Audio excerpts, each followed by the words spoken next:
welcome to everyone. Assalamualaikum warahmatullahi wabarakatuh.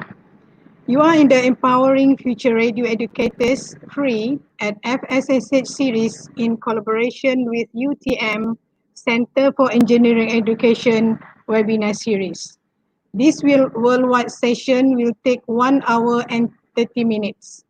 If having questions, please write in the chat room and your question will be answered roughly after first and second half of the session. Link for your attendance is available in the chat room as well as special link for FSSH staff. We are very honored to have Professor Dr. Khairiah Muhammad Yusof, an expert of problem-based learning, who is not only well known in Malaysia, but also at international level as our guest speaker. She will be talking about problem-based learning for developing holistic future radio graduates. For those who are not familiar with Prof. Khairiah, let me introduce her to you.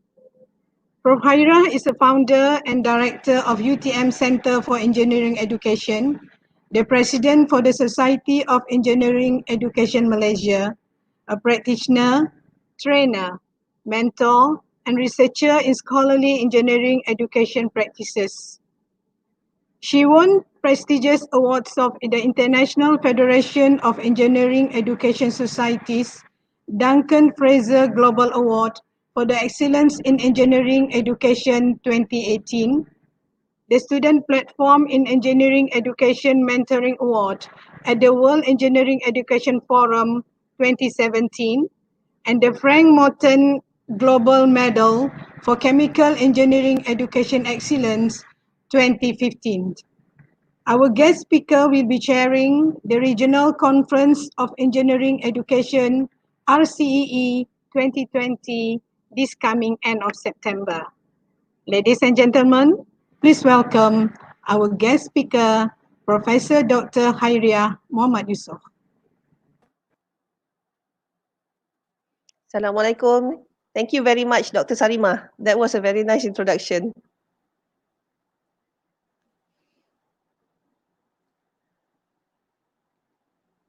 Okay, now, thank you very much for coming in and listening to the webinar. You know the topic is problem-based learning for developing holistic future-ready graduates. I have done PBL. I have learned about PBL since 2002, and I started implementing PBL in about 2003. It takes some time to get used to. So I can understand, if you have never implemented PBL, if you're a little reluctant to implement it. But from research and also from what I have seen and in my discussion with colleagues throughout the world, once somebody has done PBL really well, it will be very difficult to leave PBL behind. Now, my research do not focus just on problem-based learning. It's mostly engineering education in general. But a lot of my research actually started off from problem-based learning. So it's a very powerful technique. The presentation today will be more from the practitioner's perspective. It's also kind of a reflection for me. So I hope this session will be helpful to you. So do ask any questions if you have any questions through the YouTube chat area, and I will try my best to answer your question. Now, this is the outline of the presentation, basically where we are in the world now. This is basically the reasons that I use to convince myself why I need to do PBL, because PBL takes some effort initially, especially. And I'm going to explain why we have to use PBL and what it is. Now, why we have to use PBL totally depends on what our aims are in teaching. So you have to decide for yourself. Now, what are problems in problem-based learning? Because without a problem, it's not problem-based learning. And how can we scaffold and support our students in learning? This is very important. When we look at different PBL models, this is normally where it differs. Yeah. So the model that I use to scaffold my students Now, I teach in a typical class. I used to teach 60 students in a class. When I started off PBL, I had 60 students in my class. So I use to combine cooperative learning with problem-based learning. And then we combined it together in a framework to help students and also other faculty members to understand how to do the scaffolding. So we call it cooperative problem-based learning because it is an integration of cooperative learning and problem-based learning.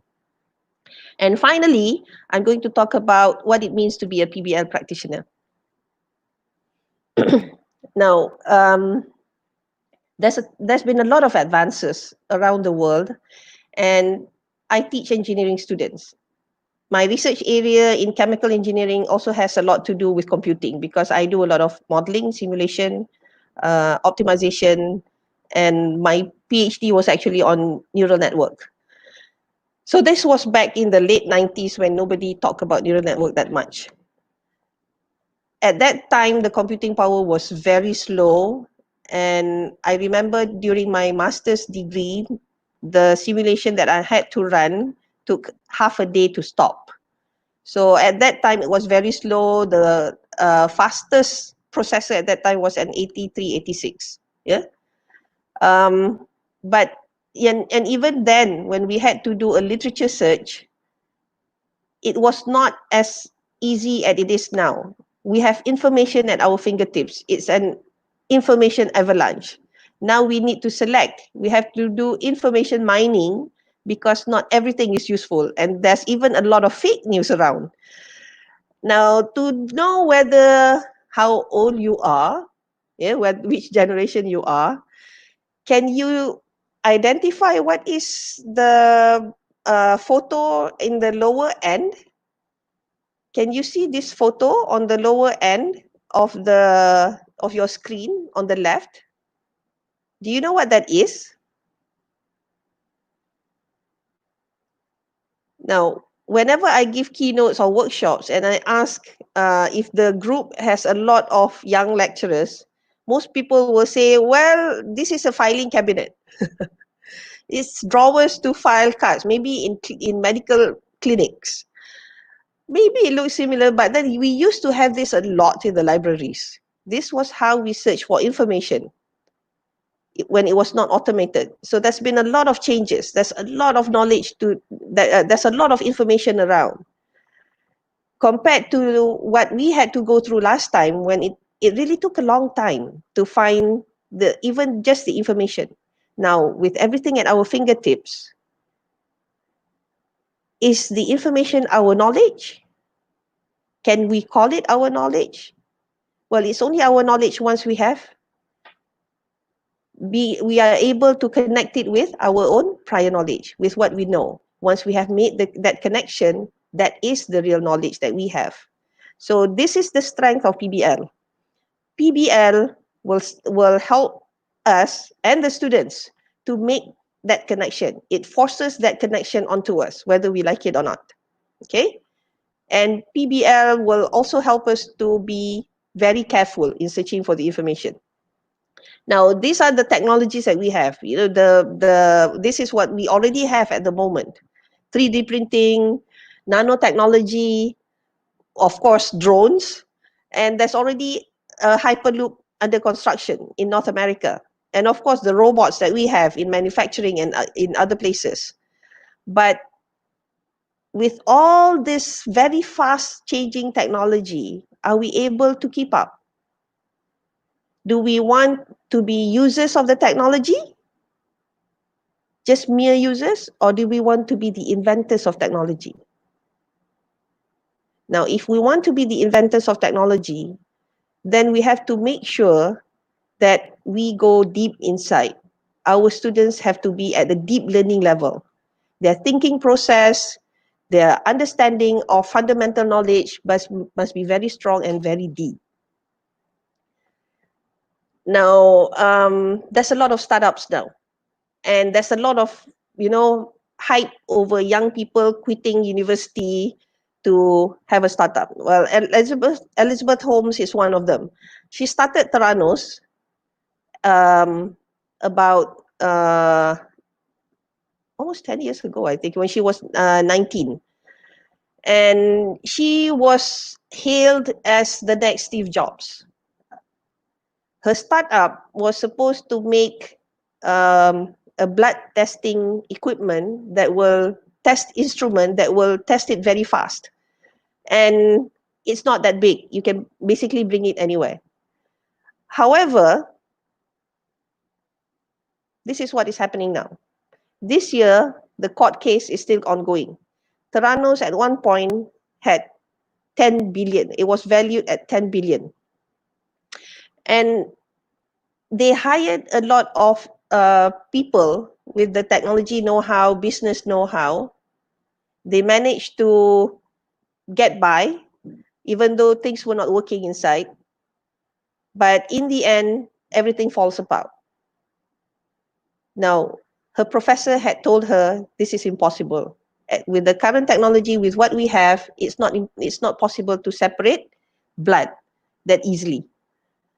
So in the end, the company collapsed and a lot of people lost their money. Now, there's also been a lot of ethics cases, yeah, fraud cases, like the Volkswagen scandal, the scandal with Kobe Steel, and it's happening all over the world. So, with all this technology, where are we heading?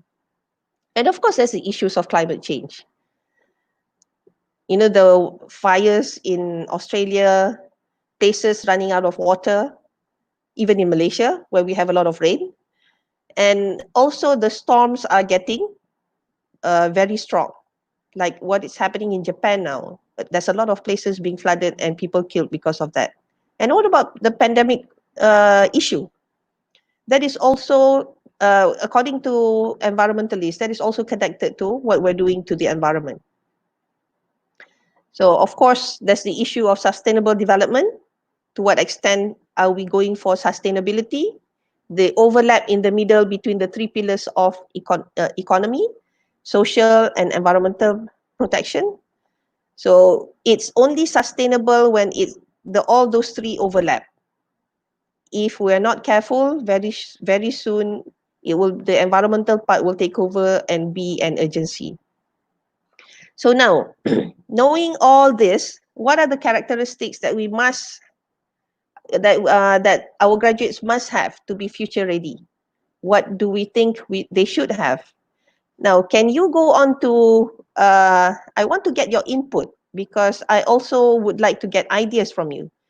So please vote by logging into www.menti.com and the code will be there. Nina, can you please show the Mentimeter part? Okay, hold on. It's already being shown. Okay, you can vote now. And the time is 1 minute. Please vote now and see what we get. You can type up to 3 votes, yeah?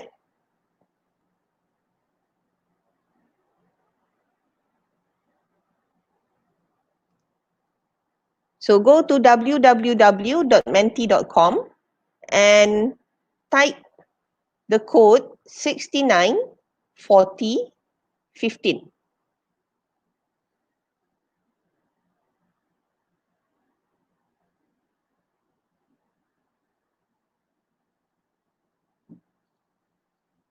Time is running out and nobody's voting yet. Can you get to the Mentimeter?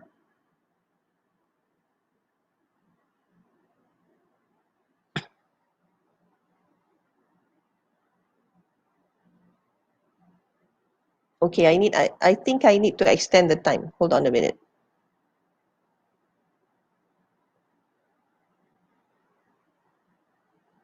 Okay, I'm extending the time. Perhaps you were not ready at that time.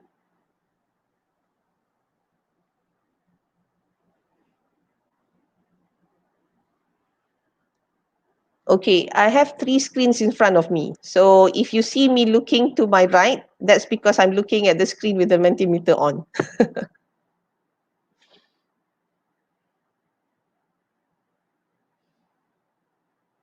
Okay, great. Communication, problem solving.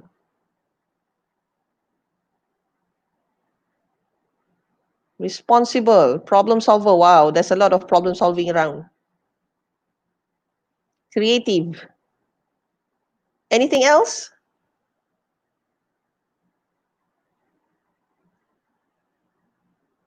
Keep it coming.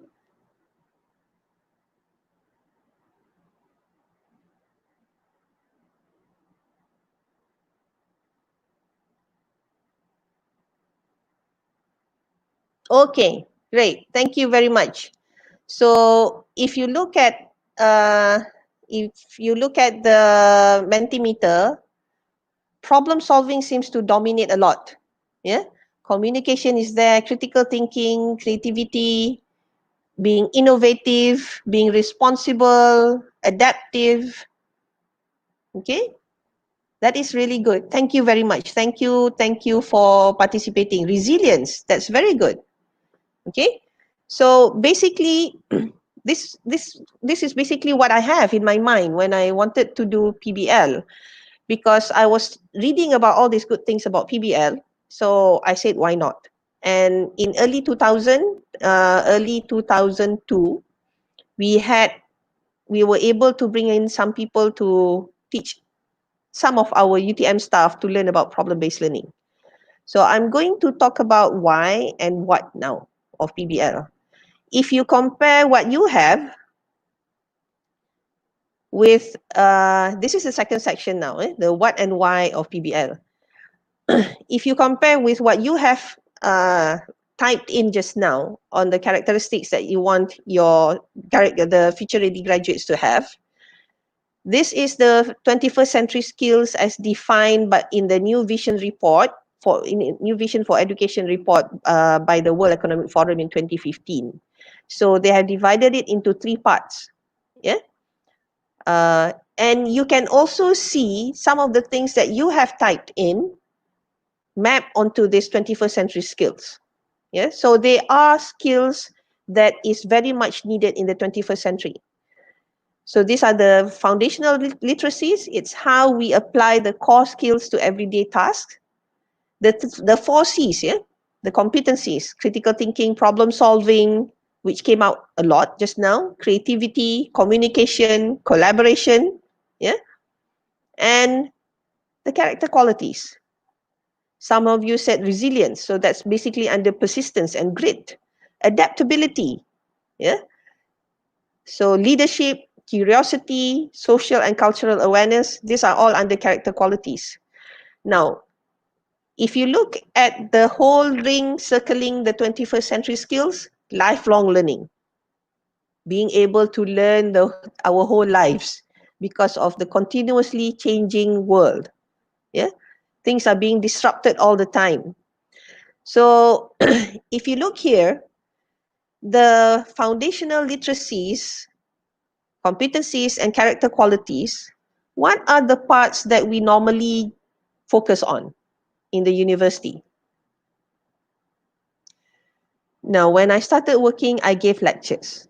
I gave a lot of lectures because that was how I learned most of the time when I was in school and in the university.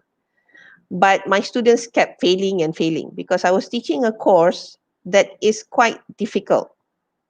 Yeah, I was teaching chemical engineering students, and they had to relate the mathematics to what is happening physically, and they were not able to make that relationship. So this was my start of trying to explore other things. And I started using active learning, cooperative learning, until I got the chance to learn about problem-based learning. Now, if we think about having any of these qualities, the critical thinking, creativity, communication, collaboration, and the character qualities, it can be quite overwhelming. How can we design such a class to have all these skills, or even partially? In engineering anyway, even to get the 4 competencies is a headache. It's already quite difficult for a lot of classes and a lot of lecturers.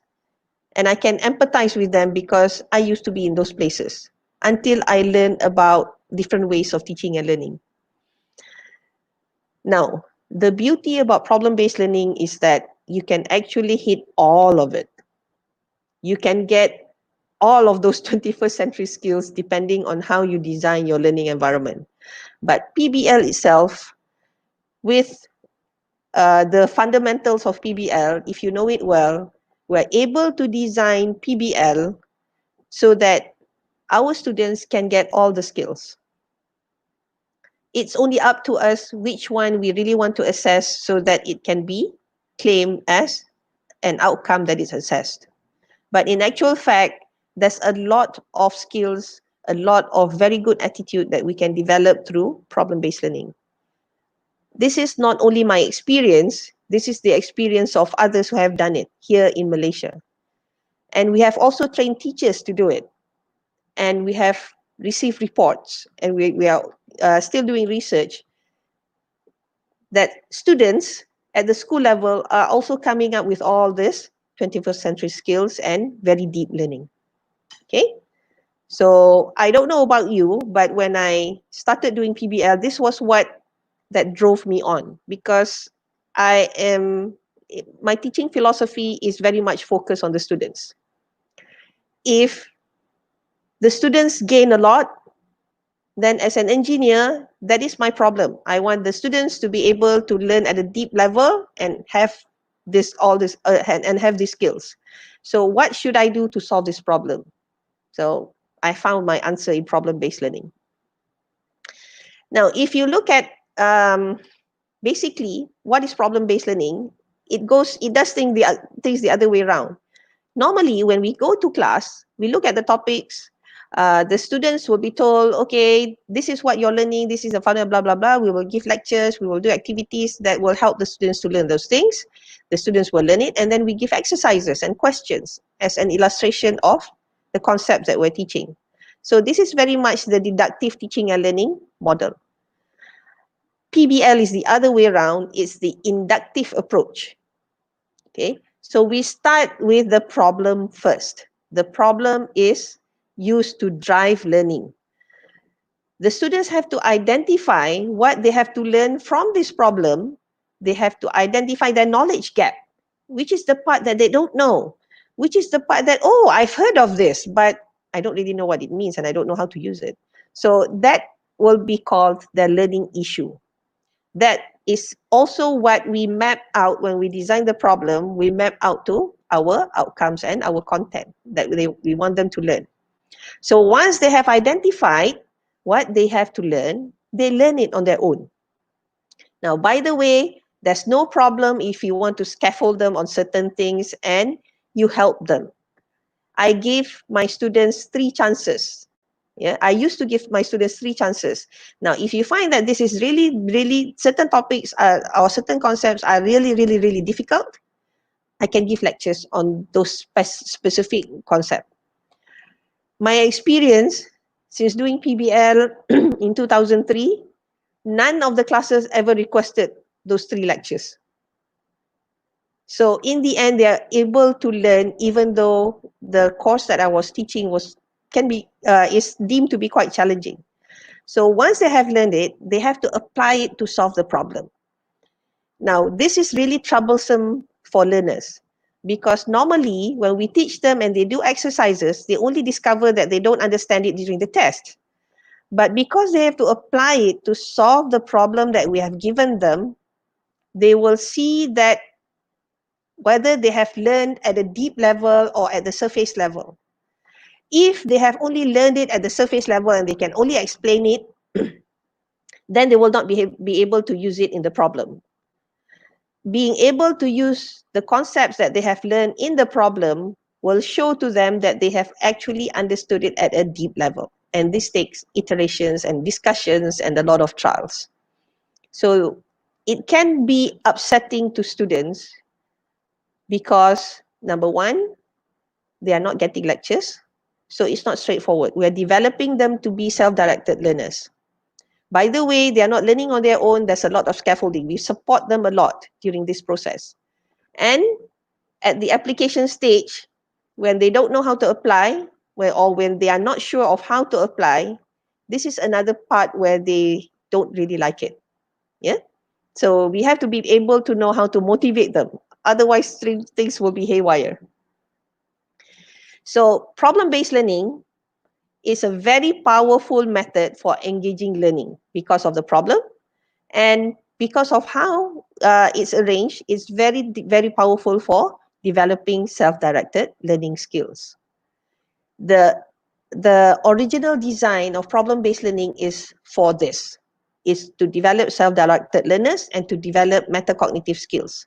Metacognitive skills are thinking, how we think about the process of learning. Yeah. So whether we want to take corrective action during the learning process or afterwards. So this is part of metacognition. So why do we use problems? So this is the psychology behind using problems. I want to ask you, what comes to your mind when you hear the word, or when you see the word problem here? Do you like problems? A lot of people tend to think of problem in a negative sense. Now that I've used problem-based learning, I don't think it's negative at all, because there's a lot of opportunities behind problems.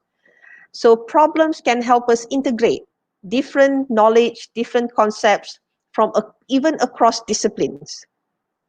And this is the integration that we want our students to be able to see. And this is what is happening in the real world.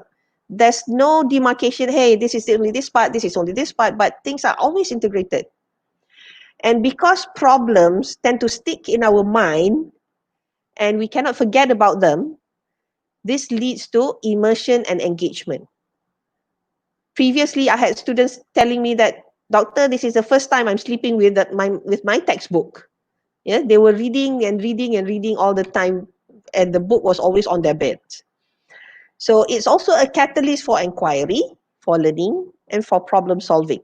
Now, although PBL is geared towards developing self-directed learners, the nice part about PBL is that the process that they go through will also develop the students to be very good problem solvers.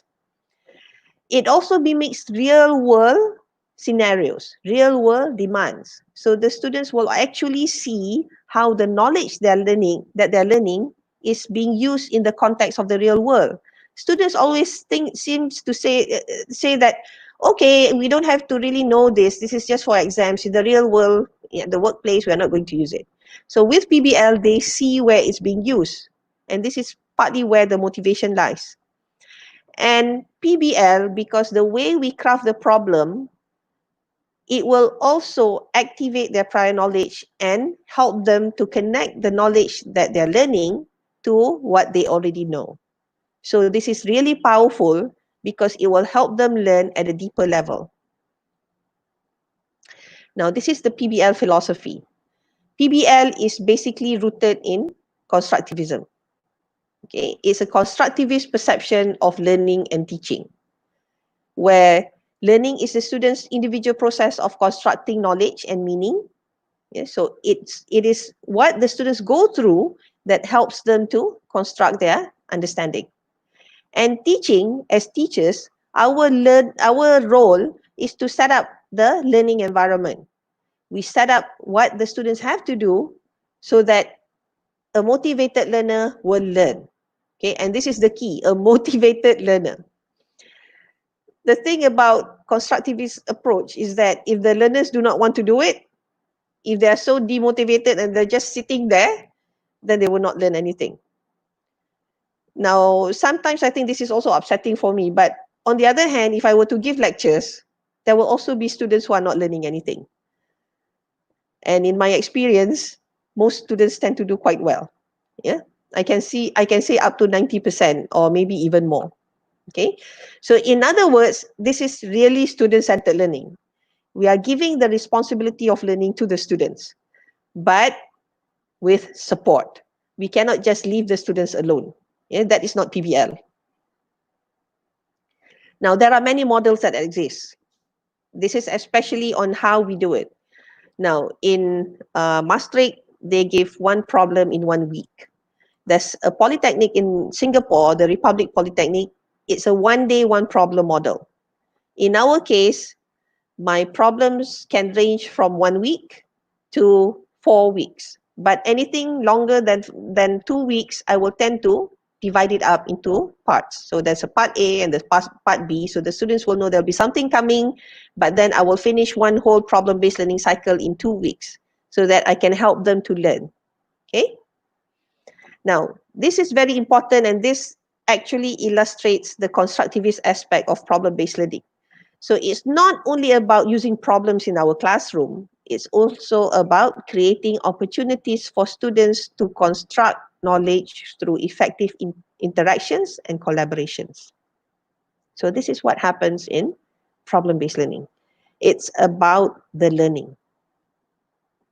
Yes, the problem is important. The problem-solving part is ultimately important. They will develop that, but it's being able to become learners. They know how to learn with other people. They know how to learn independently. Now, this is, well, if you can see, this is 2006. It's more than 10 years already. This is a forum between two students. I set up this forum after the students were given an industrial problem. This is the last problem that they have in the class after a series, after going through 3 problems. Yeah? So because it's a real plant visit and the chemical plant cannot accept all the more than 100 students that we have, almost 200 students, we tell the students you can only send one representative from each team. So there's a team of 4 to 5 students. And once they got back, they know that they need to discuss because they understand that each person will be able to get different aspects of the information from the plant visit. So I opened this plant visit forum to share their knowledge and information, and this is under the train of plant visit reflection. So they started sharing what they managed to get, and they ask questions with each other.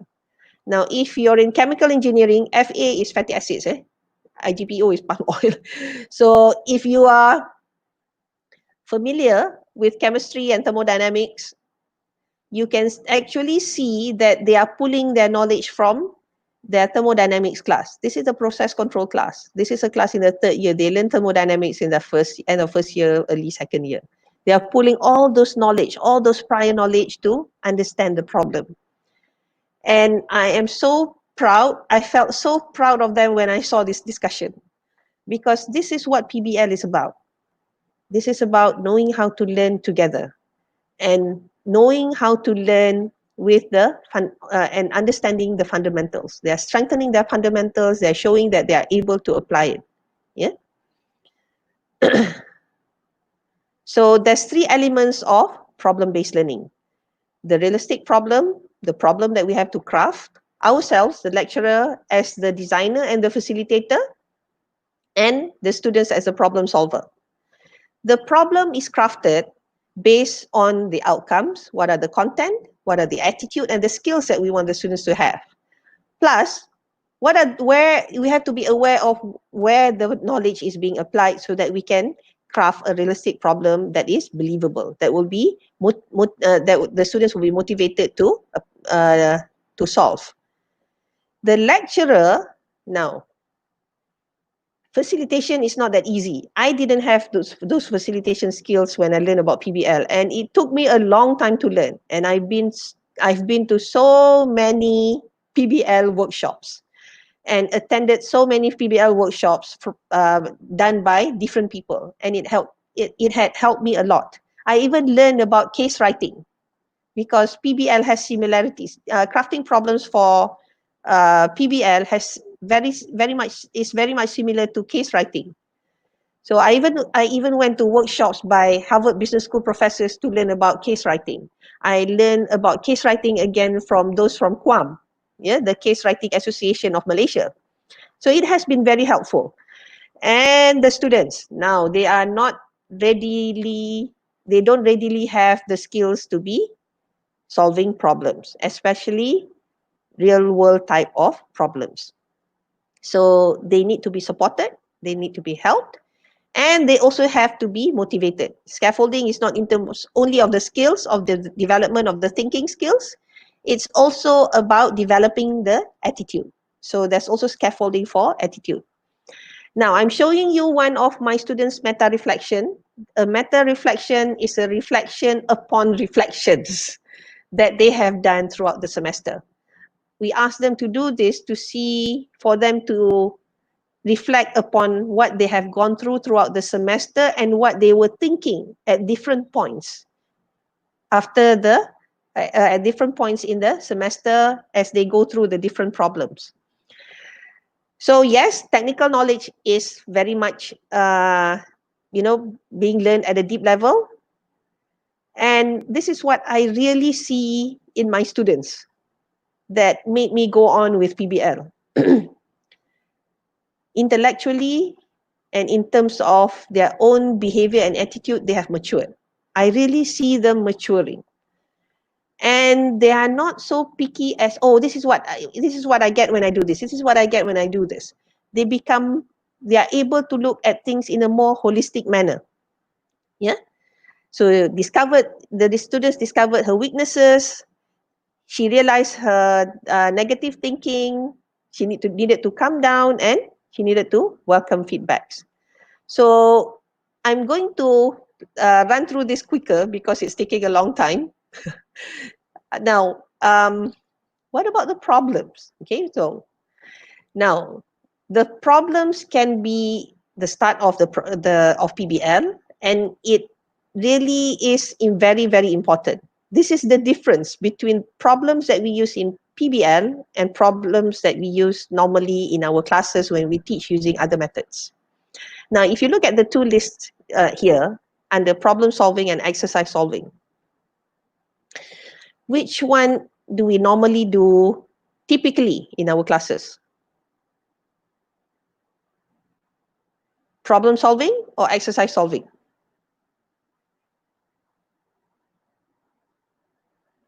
To tell you the truth, before I started using PBL, I used a lot of exercise solving because it's easier. Yeah, it's easier to mark. There's only one answer. We know the answer. We can prepare for the answer. But when using problem-based learning with real-world problems, there are some questions that we will not be able to answer immediately. But I do tell this to my students. I'll tell them, okay, this is interesting. I don't know what the answer is, but we can always solve it together. Okay, so I will work through it with them, and they become even more alive. A lot of the students, if it's the first time they're going through problem-based learning, they will go, she doesn't know the answer. Okay, so, but then after a while, they understand that nobody in this world will be able to answer all questions, will know everything. And this makes them even more comfortable with not knowing certain things and being willing to discuss.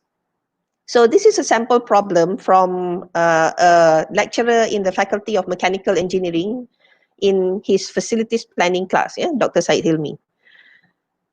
So if you look at this problem, it's not that difficult. Yeah, it's actually quite simple, looks simple, but it is open-ended.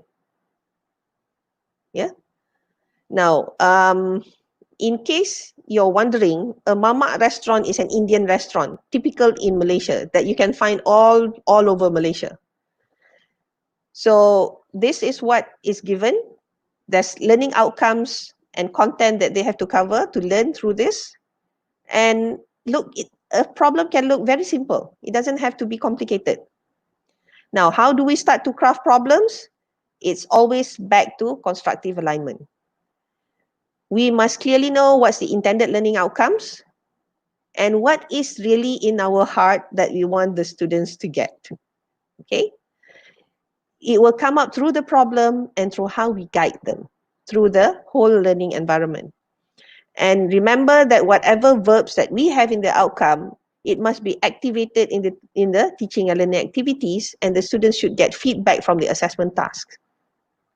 Now, this is there's a book chapter and there's a paper that we have written on the principles of problem crafting based on the literature and also based on our own experience.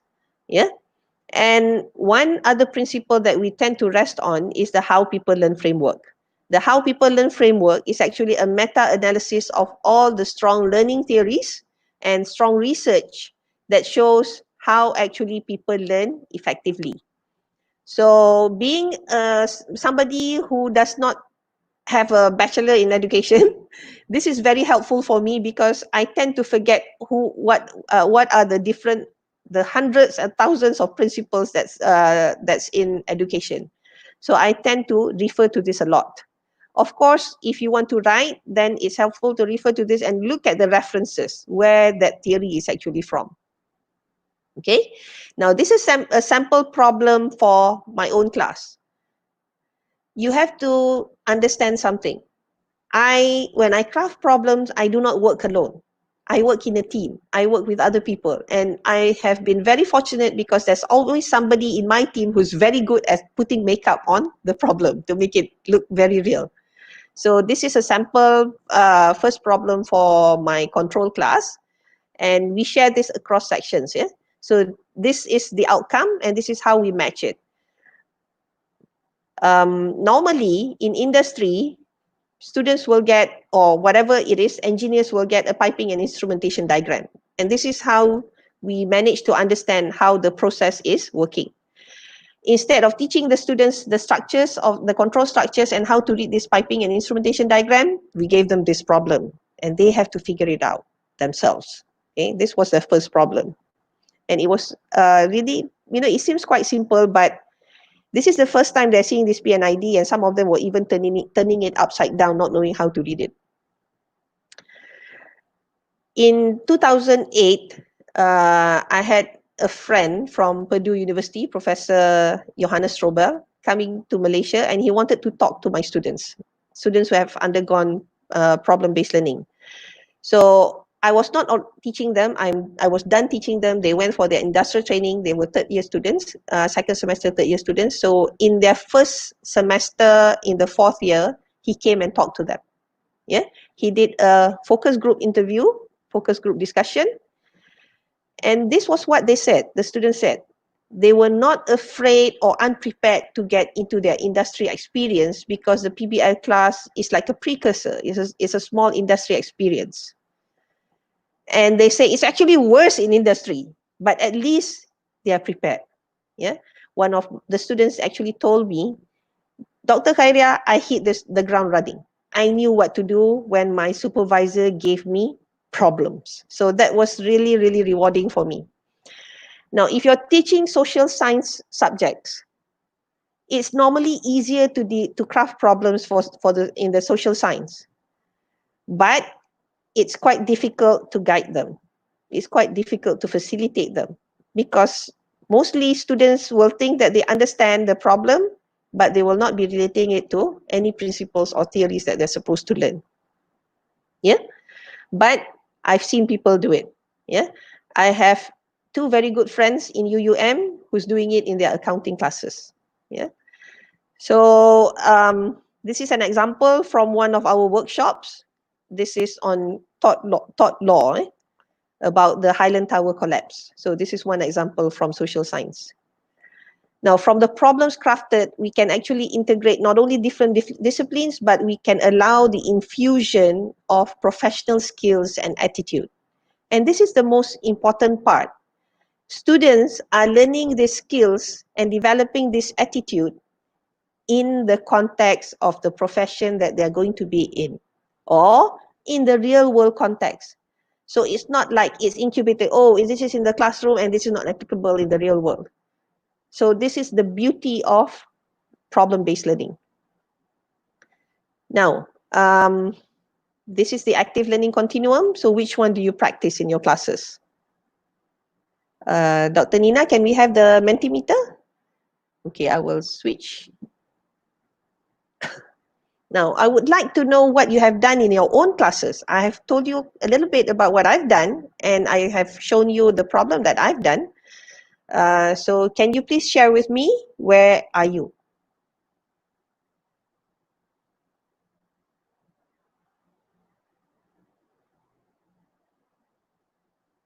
So go to Mentimeter and make your vote.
Okay.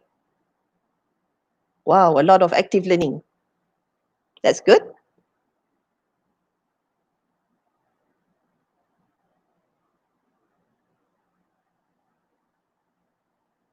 A lot of case study. If you've done case study, it's easy to do PBL. Especially if you craft your own case.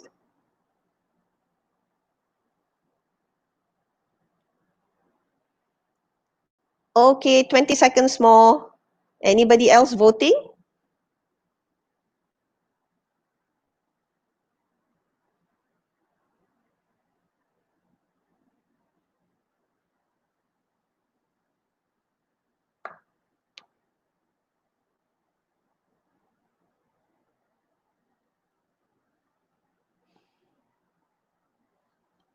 Okay, great. So we have most people at active learning. Some of you are doing project-based learning. Then we have team-based learning, great. And case study. And we also have some doing problem-based learning. That is great. Now, what you have is, what you have done is good, because whatever experience you have in student-centered learning, it will help if you want to do problem-based learning. And if you have done problem-based learning, you need to share it with others. Yeah. So can I have the slide, Nina? And we are taking some questions, right?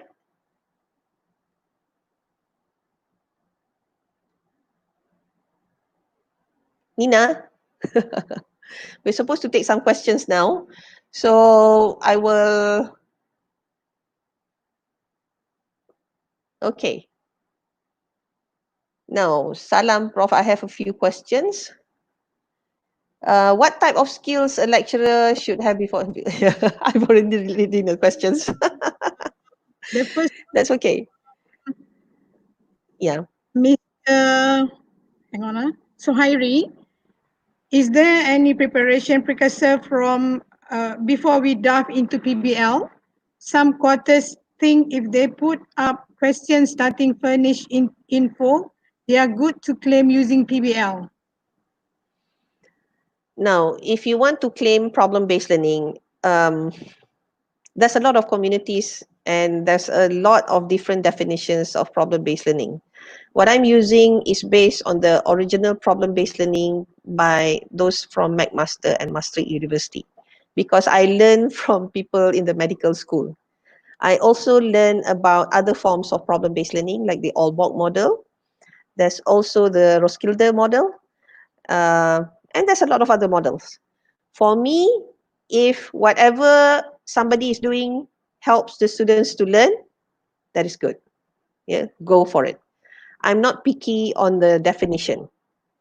If your faculty, if MQA or the accrediting body accepts your definition when you explain this is what you term as problem-based learning, that is fine. But when you start doing it in a scholarly manner and you start writing about it, then you have to be careful, because a lot of the research out there, a lot of the literature is actually based on the medical school model of problem-based learning, the one that I am using. There are also literature now is coming up based on the Aalborg model and based on certain project-based models. But the rigorous educational research at the moment, there's a lot based on the medical school model. So it's only when you start writing and publishing do you have to be really, really careful. But as a practice, if you're doing something that works and helps your students to learn, that is fine. Yeah.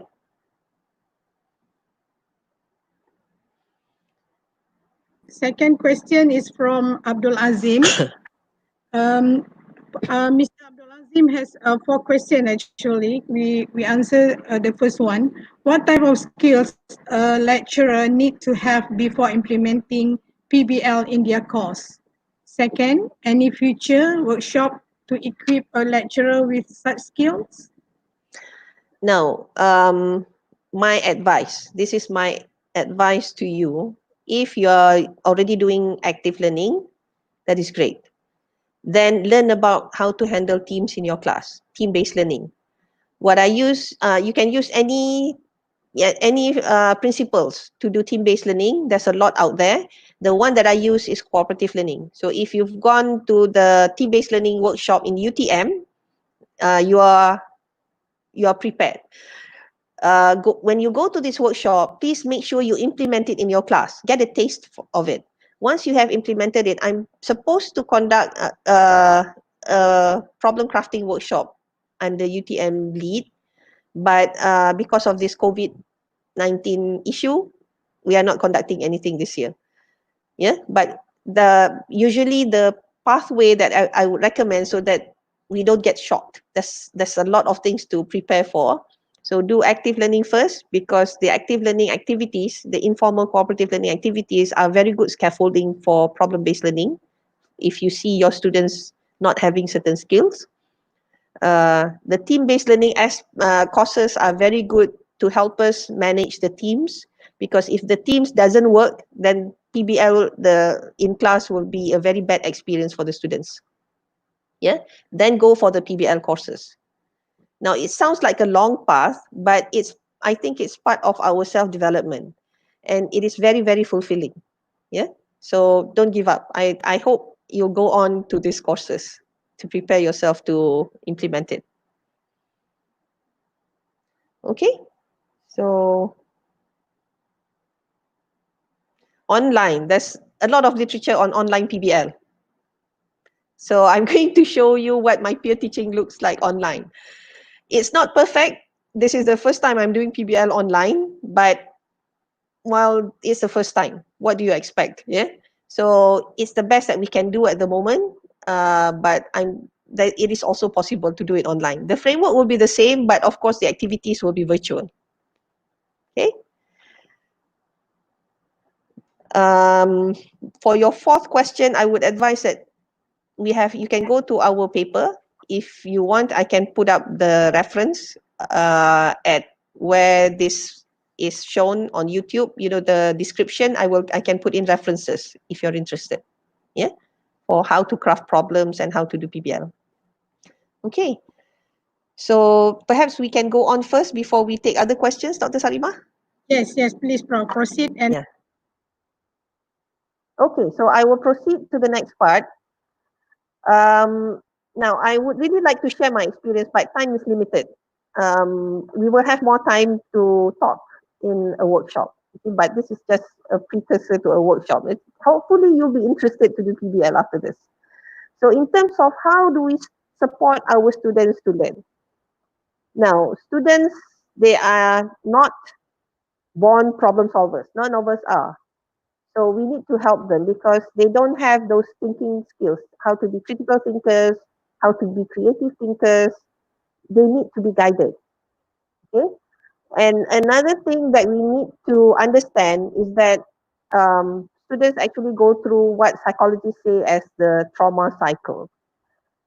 Now, psychologists, they say that when we have to cope with big changes, yeah, when there's a big change that happens in our life, people normally go through what is termed as the trauma cycle. Of course, the cycle looks differently for different people. So there's shock, denial, strong emotion, resistance. Now, once they get to acceptance, then they're okay, because then they'll be able to perform better, and in the end, they will reach a higher performance level. But I have seen students who got stuck on this left-hand side. Yeah. So if we do not realize this, we will really hate our students for it. But during the training, we will go through this, how to support the frustration and what are the kind of motivations that we can give to the students. If you don't support them, you can get letters going up all the way even to the deputy vice chancellor level. I've had students, I've heard students complaining to the heads of departments, to the deans and so on, that this lecturer is not doing her work, she's not teaching, she's blah, blah, blah, blah, blah, there's too much work, and so on and so forth. But if students understand, then it's okay. Okay?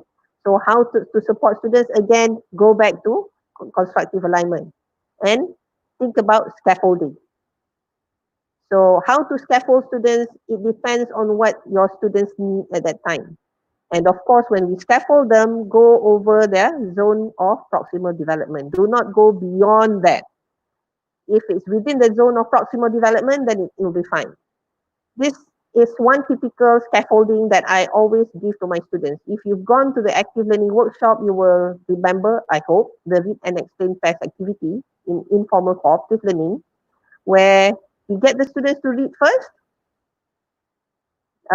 Each student we can give perhaps one page. We ask the students to read one paragraph, and we designate one as the listener, one as the explainer. Okay? So the students will listen. One student will listen, one student will explain, and they'll fill in the other one. The listener can also fill in the missing parts. Then they can also write questions. Whatever it is that both of them don't understand, they can write whatever questions they want to ask. So then they will switch roles, and the other student will now become the person explaining, and the other one who explained earlier will become the listener. Finally, we have an overall class discussion where the lecturer can, or you can ask other students first to answer questions that may arise. Okay? So this is part of the scaffolding, because students normally do not like to read the textbook. So when I do this online, I actually put up the page of the book. Thank God there's a digital version, and ask them to read certain paragraphs. And I ask them, so what do you understand from this? What does this mean? What does this mean? Just to show them, initially, yes, you may not be able to understand it, but when you talk about it, when you begin to discuss it, then it makes sense. I also motivate students using my alumni. I've done this for years and years, and I have a lot of students already working. Yeah? So I have students who are now lecturers in other universities with PhDs, and I see them sometimes. Yeah. Now I bring them in the class e-learning, because this past semester was really challenging, because we had to do everything online, and I had to do a lot of things to motivate my students. So I got some of my ex-students in and asked them to talk about their experience with PBL and why it's useful, and that they'll go through PBL again in the workplace. Yeah. So what's the benefit of doing PBL? So this is one form of motivation. This is another student, my ex-student, who's now quite a high level, who has quite a high level post in an oil and gas company. So well, actually their postings were all very long, and this is just one or two paragraphs of this. So he talks about, you will face this at the workplace. So accept it, because at least there's somebody guiding you. Yeah, it's frustrating, it's painful, but yes, it is useful. Be grateful. And okay, so this is the PBL process that is typically used in the medical school. Now, there's three phases normally. Phase one is where we begin to see the problem, and we ask the students to understand the problem and identify their knowledge gap. This is when well, in my case, I like to use the KNL table, where they have to list what are the things that they already know, what are the things that they don't have information on, but they have the knowledge. And the last part is their learning issues, the knowledge gap. The second phase has to do with the peer teaching.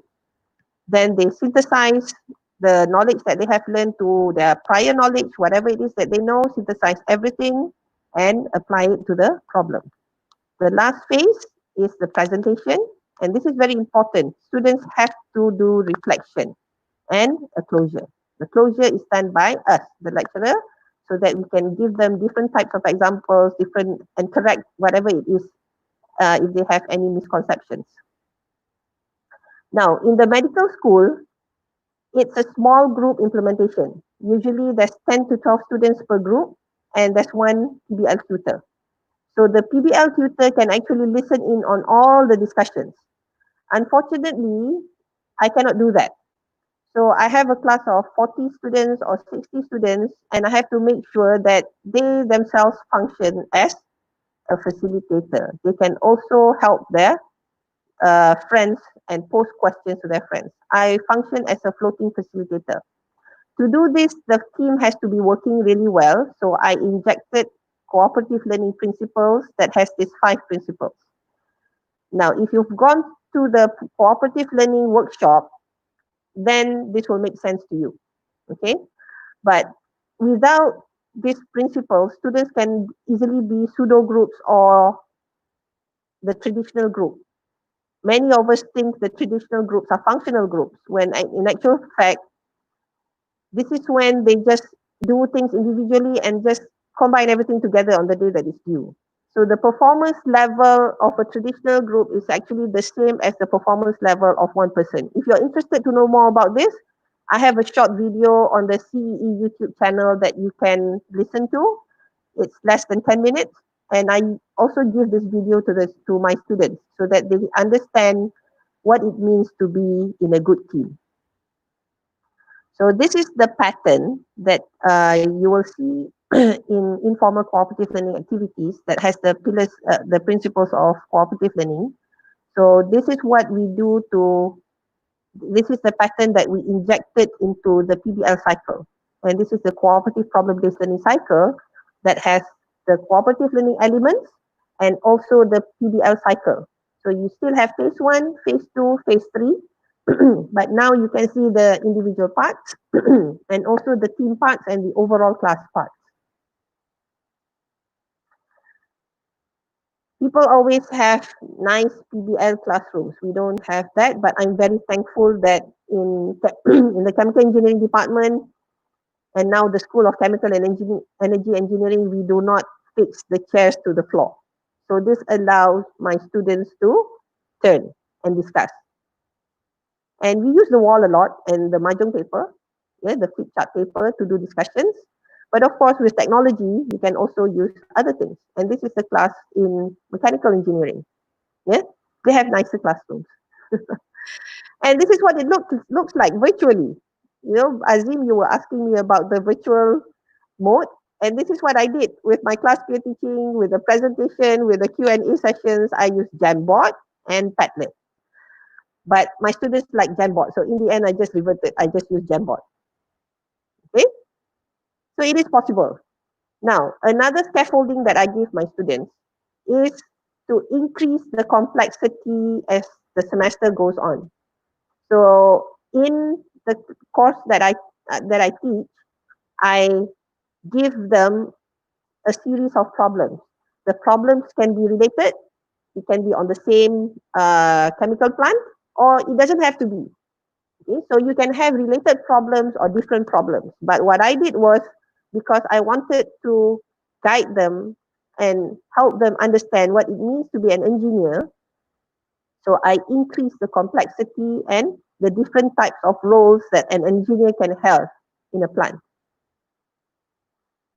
So these are the sample problems. Now, it may look overwhelming. You have to understand that I've done this for almost 20 years. Okay? So this is where it has led us to. And it has been very, very productive. Yeah? So this is a sample. Now, the last problem in our control class is always a real industrial problem. Before COVID-19, we were able to bring students for visits. So industrial problems, even students who resist, by the time they get to the real industrial problems, they will melt. They say, oh, this is real. This is where we are going to apply it. So it infuses really deep understanding and professional skills into the students. So I really, really enjoy this part. This is another example of a real industrial problem. This is for mechanical engineering. Yay. Now, we have done a lot of research, and this is among the earliest research. We found that students did enhance motivation and learning strategies, problem-solving abilities, and team working skills. If you're interested in the research, do get in touch with me. I will be happy to share our work with you. And we also do it for our first-year students. To tell you the truth, it's easier to implement with first-year students because the resistance is lower. They may not like it, yeah, but it's their first year, so they will just go with it, yeah. And this is a sample problem where we instill values, and we wanted to them to have a commitment towards sustainable development. Yeah, and I have PhD students who work on this, and it worked. It it doesn't only they do not only learn about what sustainable development is. It develops positive environmental sustainability behaviors on the students, and it changed their behavior. Yeah, they are actually more interested in sustainable development after that. So we also give them a series of problems to scaffold them to bring them up higher. And these are some themes that we have: food waste, uh, river pollution, and so on. And if you remember the trauma cycle just now, this is the impact on sustainable development that we can see from the students' reflection. This is just one sample. You can see that this is when we had that food waste problem, that it's a realization. When I asked my first year students, a lot of them have never heard about sustainable development before. So this is on developing problem solving skills. You can see that initially they say, wow, this is so difficult. How can I do this? Yeah? And in the second reflective journal, basically they have accepted it. In the third reflective journal, yes, we were thinking like mad, like a half-dead person, but now we can do it. Yeah. And of course, this is what I said about the river pollution problem that we did. And we worked with the MBIP with this. So, on becoming a PBL practitioner, you can see from this active learning continuum that PBL is on the highest part of student-centered learning. It is really, really highly student-centered, which is why if we have never done any active learning or any other forms of student-centered learning approaches, it is normally more difficult to do problem-based learning. And I don't really advise it, because for me, a gradual change is always much better than doing something and then giving up on it. And this was what happened to a lot of people that I have been working with. Yeah, it is so disheartening. Now, you have to understand that students do not like PBL. They may not like it. For me, if they don't like it, that's fine. But they have to know that I'm doing this because I want them to succeed, that I really care about them. Yeah? And I actually tell them that I care about them. This is why I'm working so hard, even though for you it seems that I'm not doing anything because I'm not giving lectures. So, from my experience, by the end of the semester, yes, normally they are convinced. Yeah, and they are grateful. I have students coming up to me, my ex-students, telling me, Prof, I can still remember process control, even though it has been more than 10 years. And that was really rewarding. Yeah, because I want to be in my own, from my own experience. My parents are teachers, so I wanted to be a lecturer because I want to impart my knowledge. I want to help people. And that's also, as a Muslim, this is one something that will last even after we're dead. So if my students are not able to use what I taught them, so what am I getting? It defeats the purpose totally. So my reflection on implementing PBL, we need to be sincere. For me, this is a test of sincerity, because it's normal for, as a person, that you want students and other people to like you. But when students do not like what we're doing, it is really, really disheartening. And when they express it, I have to just take a deep breath, yeah, and not really retaliate or do anything. In fact, encourage them to go on. Yeah. So it's really testing my own sincerity, because why am I doing this? So I really need to tell myself, okay, I'm doing this for the sake of God. So, I'm doing this to help the students. So never mind. Yeah. So we need to embrace the constructivist principle, learning theory, as a teaching philosophy. I have guided a lot of people, I have trained a lot of people, and if somebody has gone through lectures and do not really embrace constructivism, then it's quite difficult to make that jump. That is why it has to be gradual. Do it from active learning. We need to be student-centric, not really just think about ourselves and the work that we have to do, but focus on the students' learning, because this is the aim. Initially, it will be a lot of work. Anything that is the first time around will always be uncomfortable and will always have a lot of work. But after we've done it several times, it becomes simple. Yeah. So be open, listen to others, and especially talk to the practitioners so that you can have very good problems. Talk to practicing engineers and get their help. And it's so much easier now because we have a lot of UTM alumni. So approach them, get their help. And I have come to realize that I need to implement PBL in my own life to be self-directed learners and to also reflect. Yeah? So we need to walk the talk, because when we walk the talk, then we understand why our students are so uncomfortable with PBL initially. And this is very important. To sustain, you need to collaborate. I have never done PBL on my own. I have always worked with somebody else. The first time I tried PBL over 4 weeks in a semester of my class, I was doing it with another young lecturer who has just started teaching. Even though I was more senior, at least I have somebody to talk to. We have somebody to have somebody to discuss with. Now, my experience in guiding other lecturers may also go through the trauma cycle when you do PBL. Okay, so go join the community, go for training, get involved. There's a lot of PBL community around. If you want to know any PBL community near you, or if you want to get on with those online, then I can help you. We've done quite a lot of research on making the shift from what happens to lecturers when trying to make the shift from being teacher centered to student centered. So it takes time. Yeah, maybe you've gone to a workshop, you're excited, you implemented it. At least now you have awareness. So from the awareness, there's intention, there's action, and it's cyclical. It has to be reinforced before it finally becomes a belief. Once it becomes a belief, then it's normally easier to sustain.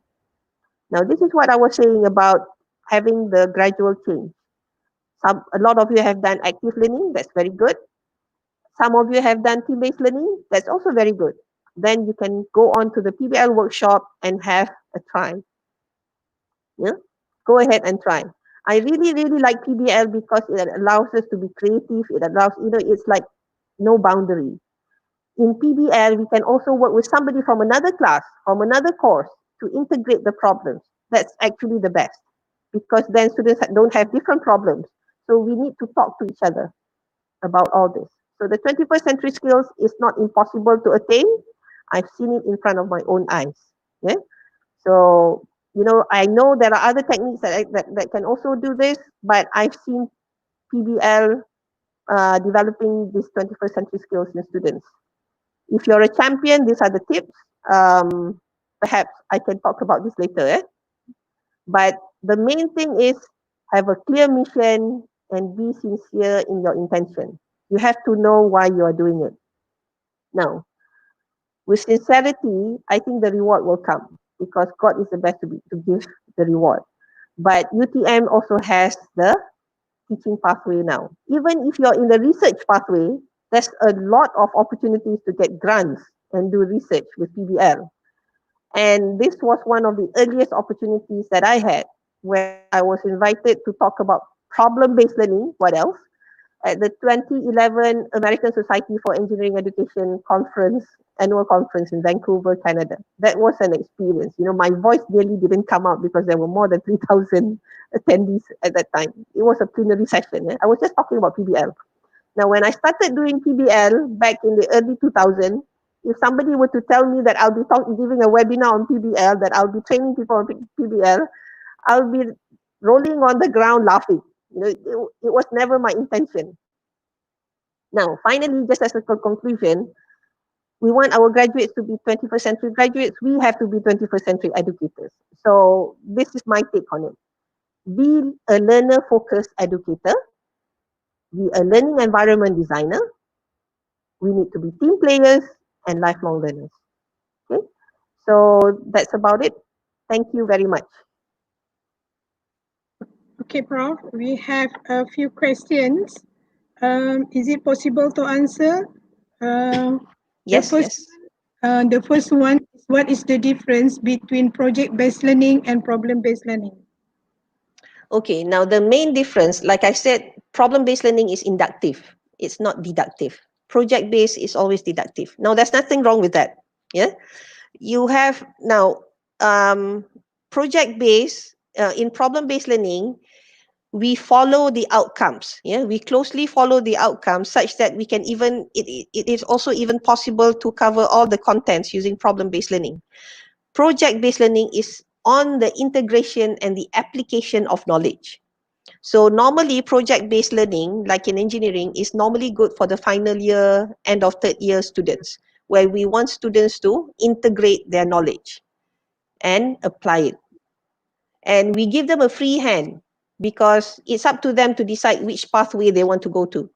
In problem-based learning, the problem is really quite well, not well structured. We define and we craft the problem in such a way that we can actually dictate what are the learning issues that the students will learn. Okay, so it's not as flexible as project-based learning in such that students can choose whichever pathway they want to go to, because then there will be certain aspects that they are not learning on. Problem-based learning is very good actually for earlier year students when we are training them to become self-directed learners. And we're just training them to do proper research. Yeah, how to learn, how to search for information, how to know whether that is the truth, how to justify what you're searching for is the best that you can have. So that's the none is better than the other for me. It depends on your aim. But for final year students, I will always recommend, especially projects, because this is when they need to choose and define on their own what they want to do. Okay, question from Wendy.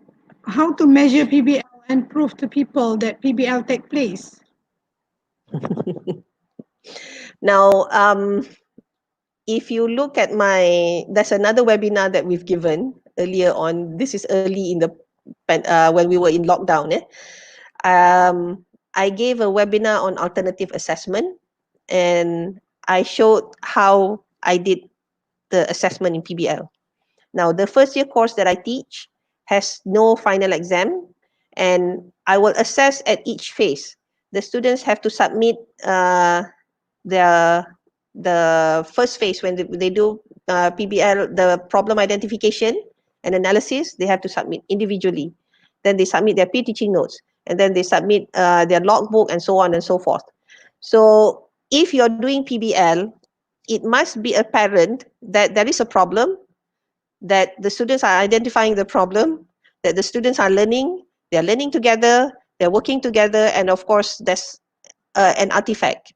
Now, that's something you are submitting in the end.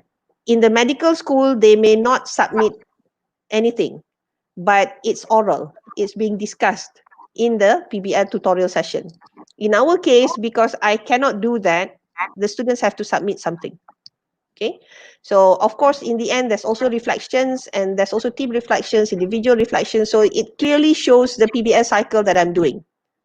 So people always say, well, the accreditors do not let us have a class without final exam. No, totally fine. We give them one whole file showing them what we did. So it was totally fine with them. And yes, it's PBL. Nobody's disputing that. Okay, the next question is from Shazrin. When you said that we need to motivate the students, does it mean that the PBL itself not enough to motivate the students? You mean the problem in itself? Yes. Okay, now the students can be really motivated by the problem. It can look very interesting. But the thing is, when they go through the trauma cycle, it is really, really painful. You know, when you want to upgrade yourself, imagine you yourself, you want to upgrade yourself and you have to learn something new. Don't you feel it is painful? Now, Yeah. if we are already matured, then we will push ourselves. We know that we have to talk to other people. Students do not have this skill. So giving the motivation is part of scaffolding, and it is very normal in PBL, and it's not only in PBL. If you do other techniques, we should always motivate our students to learn, yeah, because this is part of that is why motivation is also part of scaffolding. It's also accepted as part of scaffolding. It's also necessary. So just the problem in itself is not enough because of the difficulties that the students, the trauma that the students face initially. By the way, when I guided my students the first half of the semester, what happened normally, normally, in the second half, I just observed them because they already know how to do things themselves. And by that time, I don't have to motivate them. I scaffold them in other areas. Okay, the next question is how to apply in virtual teaching, Prof. Okay, you have to learn in the workshop. It can be done. We did it this previous semester. I wish we were able to do it better. There's also a lot of virtual PBL. You can also Google the papers. There's a Okay. lot of things written on it. Okay, from Aisha, how can we start thinking about replacing from final exam to PBL or other alternative assessment? Um, use constructive alignment. Because with constructive alignment, you actually you're assessing the students as they're activating the verb. Okay? So as they're doing it. So when they're doing it and you're assessing it, you're giving them feedback or you are giving them marks at the same time. This is, this is valid. And if you have the proper rubrics, the proper way of assessing, normally it's accepted. Nobody would say that it doesn't work. We've done it, and the engineering program has an accrediting body, and none of the accreditors ever questioned us. Okay, for the next question is can you share your experience about the challenging of conducting PBL in the classroom? Initially, this is back almost 20 years ago, it was scary because I have never gone through that experience myself. Yeah. So it was difficult to imagine how can my students learn if I do not give them lectures.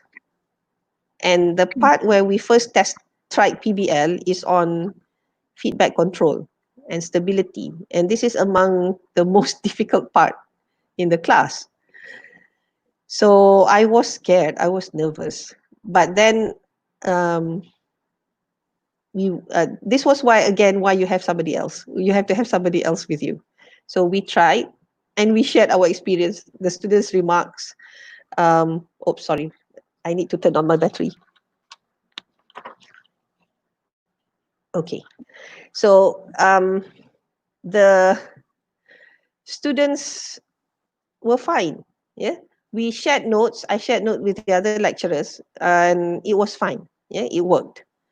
But sometimes, even though I have done PBL a lot of times, sometimes we forget certain things and sometimes we get a different kind of student.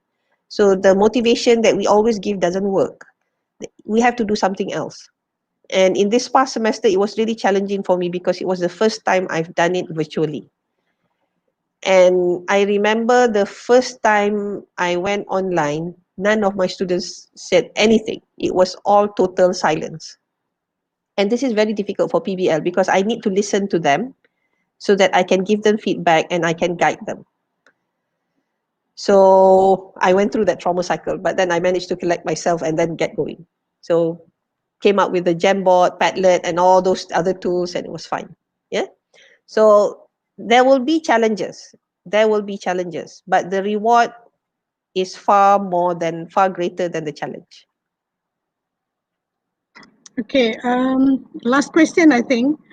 Is PBL suitable to be implemented in diploma level, at diploma level, Prof? I've seen PBL being implemented in kindergarten. So it depends. It depends on your outcome and how you guide them. Yeah. So if you have students, by the way, we tend to think that students at the diploma level are not as smart as students at the degree level. There's a study in the University of Hong Kong where they compared the students at associate degree students. Associate degree meaning diploma. So they compare the performance of students uh, taking the degree program, first year students, and students taking the diploma program.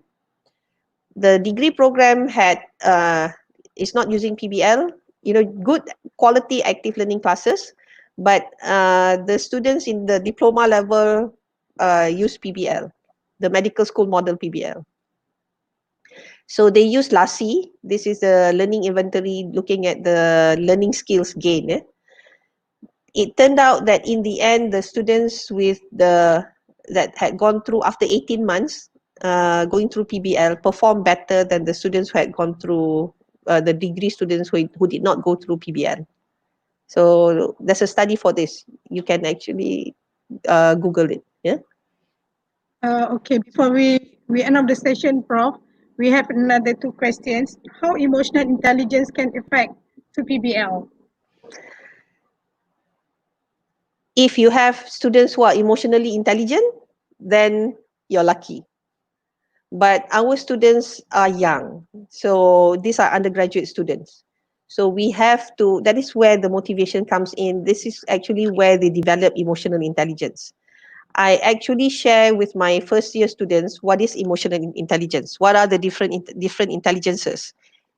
So emotional intelligence is one of the scaffolding that what emotional intelligence is one of the scaffolding that I have for my first year students actually. Okay, the last one is what is actually that hinders students from engaging in PBL? If they totally resist. You can lead a horse to water, but you cannot force them to drink it. So if Yes. they don't want to drink it, then no, nothing. Totally nothing. So I have a student now, a PhD student who's doing research on metacognitive skills development through problem-based learning. And one of the thing that we are hoping to get out of that research is a checklist of their metacognitive skills development as they go through PBL. So we have that different types of students. Some students will really take it on and they will do so well. Some students average tend to be slower, but they will gain. By the end of the semester, they will do quite well. But those who resist, by the end of the semester, suddenly they realize that everybody else have suddenly developed this other very useful skills which they still do not have. So they will regret it. At least they will be able to have the reflective skills. They can reflect on what they have missed. But then by that time, it will be quite late to develop to gain what others have gained. So we are making this checklist so that hoping that this will be a self-check that the students can do it themselves and help them decide to participate. So if they don't participate, then you know it's very difficult. And I do get one or two students every semester like this, unfortunately. Okay, thank you very much, Professor Dr. Khairia Muhammad Yusof. I think 1 hour and a half, 1.5 hours is not enough for us to explore about PBL. It is just an overview, even though overview to me is not really complete yet. To explore more about PBL, I think we need to attend a few workshops conducted by Prof. Khairia or others who are expert also in PBL. We are heading towards end of the session today. It's hope that knowledge being delivered give us an overview about PBL as a teaching method. On behalf of the Faculty of Social Sciences and Humanities, UTM, I would like to thank to Prof. Khairia for her comprehensive talk. Next session shouldn't be missed is Fundamentals of Teaching Method by Professor Dr. Yoki Jha on 12th of July.